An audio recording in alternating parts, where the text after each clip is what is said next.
Hi, Sol. Good to see you. Last time we spoke, obviously, Nani Madueke had just joined Arsenal. He's had a mixed period, had an injury, but he's back now. Got two goals against Club Brugge in the Champions League last week. How ready do you think he's pushed on to for the rest of the season? Yeah, he's back. He's ready. Obviously, sensational, Champions League game the other night with one of the goals of the season, and then another goal as well. So a brace. So yeah, he's ready. For me, he started the season one of the best players in the league. He's always had that potential. Now he's showing it. He's explosive. He's dynamic. He can do all the things you want. A world class wide forward player to do. And now he's adding goals to that as well. So yeah, listen, it was a bit of a shame to get injured when he did, but he's back. He's ready. He's firing on all cylinders. What was his mindset like while he was injured? Were you doing anything with him? No, we didn't do any work, obviously, because he was injured. So we chatted some. Obviously, we had chats and we talked. And obviously, he's a very positive guy. He's got a strong belief system. Obviously, strong. Very religious guy as well. Things happen for a reason. So he's disappointed as anyone would be. But he was very much focused on getting back and do as much as he could. So when he got back on the pitch to be as successful as possible. Injuries are part of the game. And it's about how you respond to them and you got to take that on board and just like I say come back as ready as you can be. And obviously, when he did initially sign, there were a lot of question marks from some portions of the Arsenal fan base. Most of those same people absolutely love him now. So are you surprised by that? Did he always believe that he'd be able to change their perception? Well, yeah, I mean, listen, I always knew he was going to be success there. I'm not surprised that he's successful. For me, he's always had the potential to be one of the best players in world football, and I believe he's on that path. Like I said, he's been one of the best players in the league this season. I mean, listen, that's football, isn't it? It's football fans. Football fans are, by nature a little bit irrational, and obviously, the people who did sign a petition, have been eating their words recently, and they're probably now as big as fans. But that's what football's about. And listen, it's part and parcel of being a footballer. I think Nani knows that. I mean, Nani and I chatted about that. It didn't really bother him.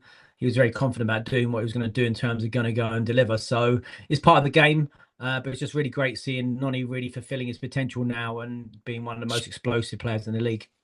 Yeah, and obviously I mentioned his injury, but injuries is something that I wanted to speak about today. Have you noticed generally amongst other players that you coach as well, an upturn in the number of injuries that they've been getting over the last maybe year or two? Not necessarily the players I've been coaching. I think, football, like I say, injuries is part of the game. Premier League, the most physically demanding league in the world. So I don't necessarily think it's part of it that players I've coached, but I just think that comes with the territory. I don't think, that's harsh realities in playing in the league, playing in lots of tournaments, playing in and out week to week, really. And what do you think clubs are doing to try and reduce the number of injuries? Because, yeah, it's obviously not just players you coach, it's players generally in the world and especially the Premier League, but because there's so many games. But what do you think that the clubs are trying to do now to reduce the number of injuries?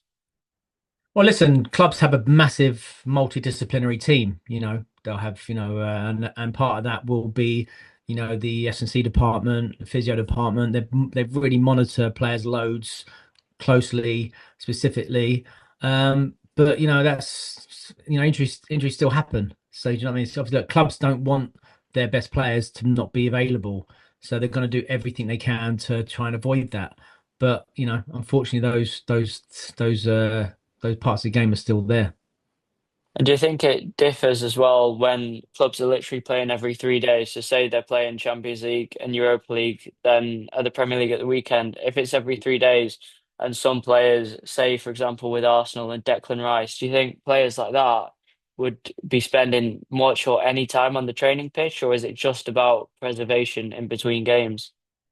Well, what you find is, that's what I say, when you have that game schedule, that it's more about recovery and management. So the sessions won't be as intense, obviously. So it'd be more shape work, tactical work. That fits in what the coach wants to do anyway. So they won't have maybe that intensity and that speed what you might get early on in the season.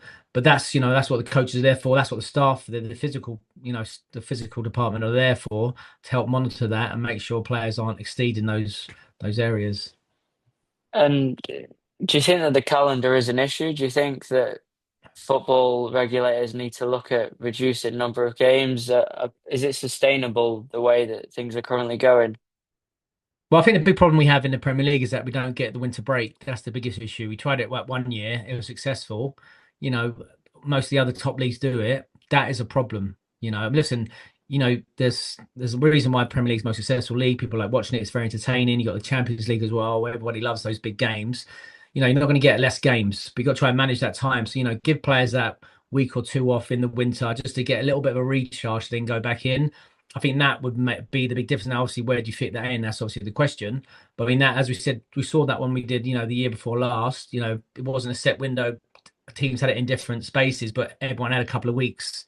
And I think that's really important. I think that's what maybe ideally, in an ideal world, we'd go back to looking at something like that.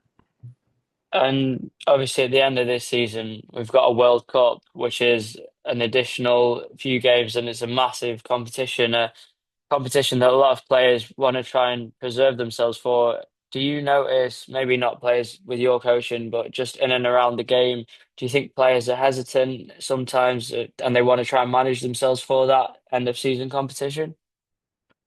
I mean, I don't see that because you look at, especially the players I work with, I mean, they're going for the biggest honours. They need to impress, so you look at someone like Noni, he figures he wants to win the league, he wants to win the Champions League. You're not taking it easy. I think it's in the back of your mind because he wants to be on the play, he wants to be on the starting 11, but he's not taking it easy because obviously if you take it easy, then you lose your place and you're not, you want to be playing every week. And we spoke at the start about Nani's goals against Club Brugge. That world-class goal you said, I noticed it was quite similar to some of the coaching drills that you do with him. How pleasing was that for you to see? Well, very pleasing, but actually, ironically, the second goal was even more pleasing. And people say, "Well, that's what because actually we've been working on that recently in terms of those far post finishes. In terms of that's something he identified as well he wanted to work on because he had a couple of opportunities. So we've been working on obviously timing of the run, attacking the ball at the far post.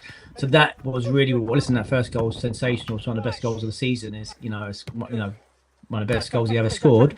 But seeing the other goal as well, which is something we've just identified and worked on, is really rewarding. So look, they all count. He talked about as not only to be world class and amongst the best in the world, his goals and assist levels got to be really high. So they all count, and that's really nice. Both of those goals are nice because that's something like we work on. I get a lot of people criticize what I do, in terms of is the XG realistic, shooting outside the box, but that's why you do it with players like, so Semenyo and Noni, they defy that because they take on these, you practice such hard elements of the game that most people don't bother. They can't do it. So when it gets to game, those things become easier. And then obviously you practice the easier ones like the tap ins and the back post, those movements as well. So it's a combination of those things. But yeah, obviously it's very rewarding to see that. And Nani's been playing so well, a lot on the right as well. A lot of Arsenal fans have been saying, could he be even pushing Saka to the left? Is that the level that you want from him to try and establish his preferred position? Listen, Noni at the beginning of the season was one of the best players in the league, no matter this is talking about everybody. And unfortunately that time with that injury came in. And like I said, he's not gone there to be, no disrespect to anybody else. He's not gone in to be anyone's understudy. He's gone in there to be one of the best players. And that's what's good about Arsenal at the moment. There's a lot of competition for places on the right and on the left. They're all pushing each other. You've got some top players. Trossard and Martinelli are probably having their best season in a long time because there is pressure for places. So, he's going to go in, and that's the point. You're going to try and push each other and challenge each other. And like I say, Noni is one of the best players already in the country. For me, he's got the mentality. He's going to be one of the best players in world football, consistently world class very soon. He's on that trajectory, so he's got to keep on going. So, he can play anywhere on that pitch and challenge anyone for the